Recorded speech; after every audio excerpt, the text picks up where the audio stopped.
Audiobook Academy Biography presents Benjamin Franklin. One of the founding fathers who never served as president but was a well-respected scientist and diplomat is known as Benjamin Franklin. One of the founding fathers of the United States and one of the most accomplished polymaths and inventors in the history of the United States was Benjamin Franklin. At the end of the Revolutionary War in 1783, Franklin negotiated an agreement known as the Treaty of Paris that brought an end to the conflict. Research into electricity, mathematics, and map-making were all part of his scientific endeavors. Ben Franklin, who was recognized for his wit and intelligence, also created bifocal glasses, founded the first successful American lending library, and wrote Poor Richard's Almanac.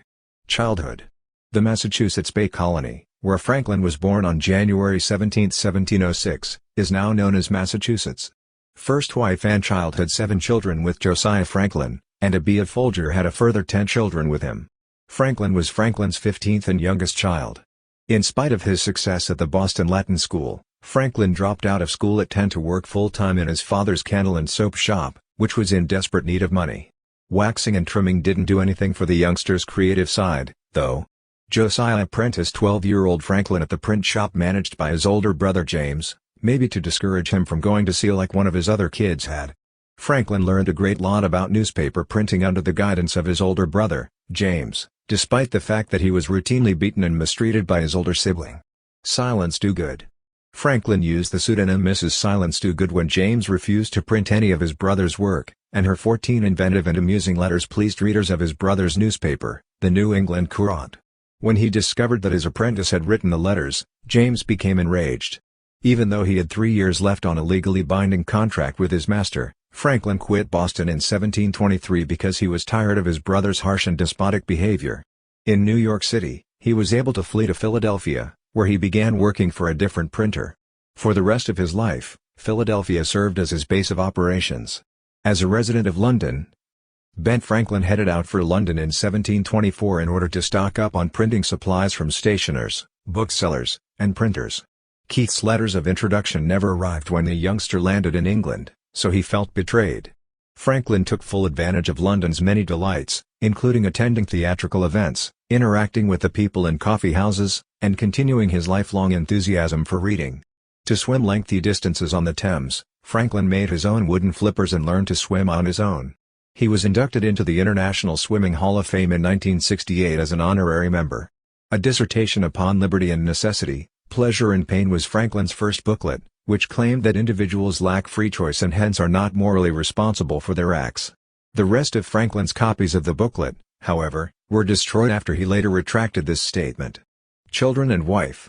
John Reed, the landlord of Franklin's lodging in Philadelphia in 1723, was the father of Deborah Reed, the daughter of Franklin's landlord, John Reed. Franklin returned to Philadelphia in 1726 and discovered that Deborah had married in the interim, only to be abandoned by her husband just a few months later. After rekindling his love for Deborah Reed, the future founding father married her in 1730. Franklin had an unmarried son named William at that time, and the couple adopted him. They had a son, Francis, in 1732, who died of smallpox 4 years later. Sarah was born in 1743, the only child of the pair. In 1757 and again in 1764, Franklin made 2 trips to London without Deborah, who would not leave Philadelphia. The last time the couple saw each other was during his second visit. Franklin did not return home until after Deborah's death in 1774, when she was 66 years old and had suffered a stroke. As a result of his father's influence in the British government, Franklin's son William became New Jersey's royal governor in 1762. Franklin's patriotism put him at odds with his son, a defender of the crown. Franklin's father declined to intervene when the New Jersey militia deposed William Franklin as royal governor in 1776 and imprisoned him. Philadelphia. Franklin worked as an accountant, a shopkeeper, and a money cutter after returning to Philadelphia in 1726. As early as 1728, he returned to making paper currency in New Jersey before starting his own printing business in Philadelphia with a buddy. Franklin became the official printer of Pennsylvania in 1730. His social and self-improvement study group for young men, the Junto, gathered every Friday to discuss morals, ethics, and politics. Franklin was instrumental in the founding of the Library Company of Philadelphia in 1731 when Junto members sought to increase their reading options. Franklin authored a modest inquiry into the nature and necessity of a paper currency in 1729, which advocated for an increase in the money supply in order to promote the economy. In the year 1729, Franklin was able to buy the Pennsylvania Gazette newspaper from a previous boss with the money he made from his money treatise. The faltering daily was transformed into the most popular in the colonies and one of the first to make a profit under his management.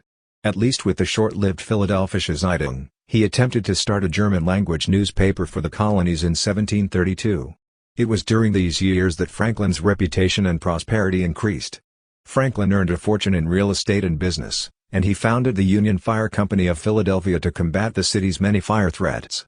In 1731, he became a member of the Freemasons and served as Grand Master of the Masons in Pennsylvania. The Almanac of Poor Richard. Franklin released the first edition of Poor Richard's Almanac towards the end of 1732. Early to bed, early to wake, and he that sleeps down with dogs shall rise up with fleas were just two examples of Franklin's clever proverbs in the almanac that was produced for 25 straight years by Franklin's publisher, Franklin's Almanac. Research and invention. His interest in science and business began to grow in the 1740s, as Franklin became more involved in both fields. An important part of the American Philosophical Society's history, his pamphlet A Proposal for Promoting Useful Knowledge was published in 1743 and functioned as a foundational text. Franklin, 42, had become one of the wealthiest men in Pennsylvania by 1748, and he joined the Pennsylvania military as a volunteer. He entrusted the printing of his books to a commercial partner so that he could devote more time to his research. Moving into his new home was the last thing on his mind in 1748. Inventions. Scientist and inventor Benjamin Franklin is credited with a number of groundbreaking discoveries, among them the following. Franklin's stove, Franklin's first invention, made around 1740, provided more heat with less fuel. Bifocals. Anyone tired of switching between different pairs of glasses understands why Franklin created bifocals which could be used for both distance and reading. Harmonica. In 1761, Benjamin Franklin began work on the harmonica, a musical instrument made up of spinning glass bowls mounted on a shaft. Music for the unusual instrument was composed by Ludwig van Beethoven and Wolfgang Amadeus Mozart. Rocking chair. Flexible catheter. American penny. In 1775, on his way back to Philadelphia from London, Franklin stumbled upon the Gulf Stream.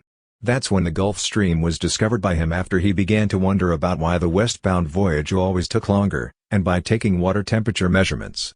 It was possible to reduce sailing time from Europe to North America by 2 weeks thanks to this information. A new scheme for the alphabet was even designed by Franklin, who recommended eliminating letters such as C and J, as well as Q, W, and X as superfluous. In recognition of his self-education, Franklin received honorary doctorates from Harvard, Yale, the University of Oxford in the United Kingdom, and the University of St. Andrews in the United Kingdom, respectively. When Benjamin Franklin authored a pamphlet in 1749 about the education of young people in Pennsylvania, the Academy of Philadelphia, now the University of Pennsylvania, was established. Electricity. Franklin performed the famous kite and key experiment in 1752 to prove that lightning was actually electricity, and he built the lightning rod soon after. In 1751, he published the results of his electrical experiments and observations in Experiments and Observations on Electricity, which was first published in England. He developed new electricity-related terminology like battery, charge, conductor, and electrify that are still in use today. Slavery. In 1748, Franklin purchased the first of a number of slaves to work in his new home and printing shop. In the 1760s, Franklin decided that slavery was a morally repugnant institution, and thus he emancipated his slaves from his estate. With age, his anti-slavery stance became more strident. Philadelphia Society for Promoting Slavery Abolition. President Franklin produced numerous tracts demanding slavery's abolition. Slavery and its trade should be abolished. In 1790, he wrote to the United States Congress. Election to the government. Philadelphia's City Council elected Franklin in 1748, and he served as a justice of the peace in the following year. As a Philadelphia alderman and member of the Pennsylvania Assembly, he was re-elected every year from 1751 through 1764. He took the role of Deputy Postmaster General of North America 2 years later. Join or Die was a cartoon in the Pennsylvania Gazette depicting a snake sliced into parts with the phrase "Join or Die" when the French and Indian War broke out in 1754. A plan he put out to unite all 13 colonies was supported by the Albany Congress, where he represented Pennsylvania. In the end, the colonies rejected Franklin's plan of union. To represent Pennsylvania in England, the Pennsylvania Assembly nominated Benjamin Franklin in 1757. As part of his deal with the colony's owners, the Penn family, Franklin set off for London with William and his 2 enslaved people, but left Deborah and Sarah behind.